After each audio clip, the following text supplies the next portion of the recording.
Hi, இன்றைக்கி வந்து நம்ம பொட்டேட்டோ பிரியாணி எப்படி பண்ணுறதுன்னு பார்க்கலாம். இதுக்கு வந்து குக்கரில் ஆயில் ஊற்றிருக்கேன். பட்டை, லவங்கம், ஏலக்காய் இதெல்லாம் போட்டு பெரிய வெங்காயம் ஸ்லைஸாக கட் பண்ணி போட்டிருக்கேன்.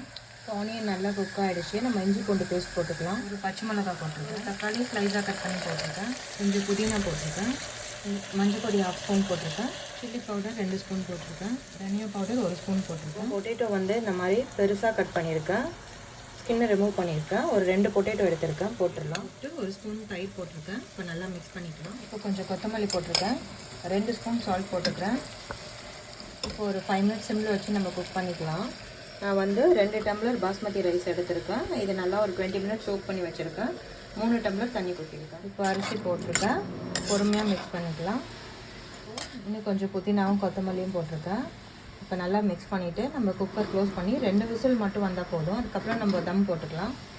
இப்போ குக்கர் ஓப்பன் பண்ணிட்டேன். இந்த ஹீட்லேயே நம்ம வந்து ஒரு பிளேட்டில் இந்த மாதிரி இடிக்கிற கல்லை வச்சிடலாம். ஒரு 20 மினிட்ஸ் நம்ம இந்த மாதிரி தம் போடலாம். அப்புறம் காட்டுறேன். இப்போ தம் எடுத்துட்டேன். நல்லா வெறையாக வந்திருக்கு, பார்க்கலாம். பிளேட்டிங் பண்ணிவிட்டு காட்டுறேன். சூப்பராக வந்திருக்கு பொட்டேட்டோ பிரியாணி. நீங்களும் ட்ரை பண்ணுங்கள்.